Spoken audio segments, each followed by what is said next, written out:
Hi, I'm Chef Tony Matassa with BBQGuys.com. Have you ever wanted to infuse your barbecue with the flavor of your favorite beer? Well, today I'll show you how to do just that by brining a pork shoulder. We'll be brining it to make pulled pork tacos that we'll top with a homemade slaw. Let's get started by making the brine. In a saucepan over medium heat, melt a little butter and saute diced yellow onions until they're caramelized.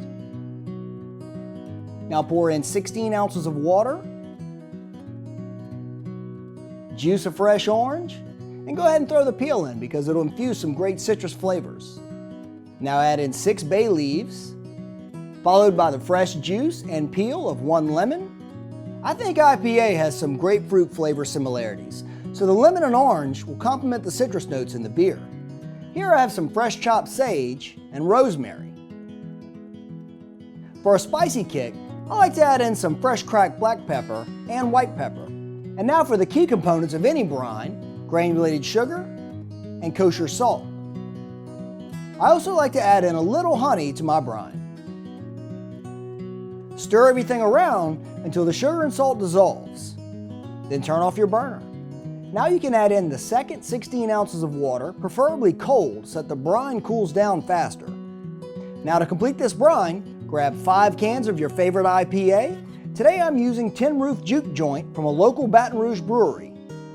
Once the beer is incorporated, your brine is ready to be used once it's cooled.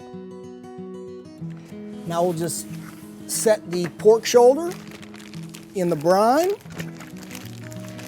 Once it's sealed up in here, it'll be in here for a good 12 hours or so. So I'll put this in the refrigerator and then we can begin making our slaw. I like to coat some pineapple in a little butter and coconut sugar, then throw it on the grill to caramelize the sugar. Just dice up the pineapple and place it in a large mixing bowl with shredded purple and green cabbage. For a little extra color and crunch, add in some grated carrots. Keep the seasoning simple with some black pepper and coarse salt to taste. Stir everything to incorporate, and then you guessed it, it's time to pour in some more beer. I'm using the same beer I used in the brine so that the flavor carries over to the slaw. Sweeten the slaw with some more coconut sugar or brown sugar and toss to coat. Finally, finish off the slaw with 1 to 2 freshly squeezed limes. Set the slaw in the fridge and let it marinate until you're ready to serve. Alright, I've got the pork shoulder fully brined, got my Primo preheated to 225 with my deflector plates in, and about 5 chunks of cherry wood in there. It's time for us to get the pork shoulder in.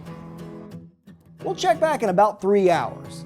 When the internal temperature of the pork hits about 165 degrees Fahrenheit, we're ready to wrap it in foil for the rest of the cook so it doesn't lose any extra moisture. Alright, so it's been about 4 hours and the internal is at 165 degrees Fahrenheit.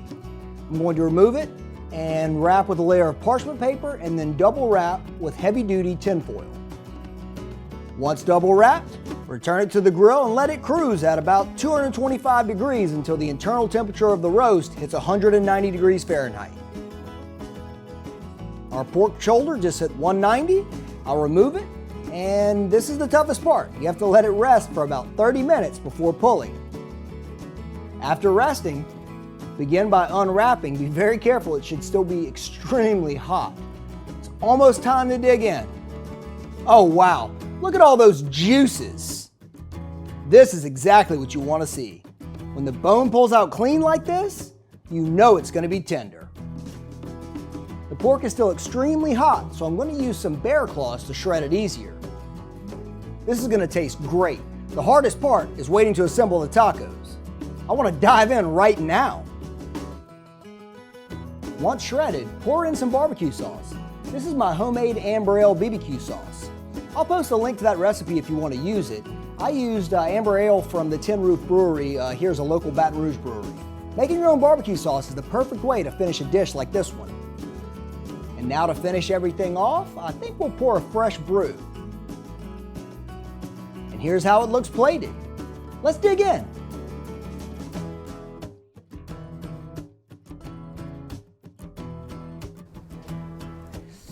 I have to be honest, that's almost too much awesome in one thing. A taco holds together all the awesome, right? You have the grilled pineapple bringing a little sweetness to counteract the bitterness from the beer. The tin roof juke joint to kind of wash it down. It's a little palate cleanse, if you know what I mean. I can't say enough about this. You definitely ought to try it. Hit the like button if you like it, and subscribe or check back often to see our latest videos. I hope that you enjoyed this today. I'm Chef Tony Matassa, and remember, at BBQGuys.com, we smoke the competition.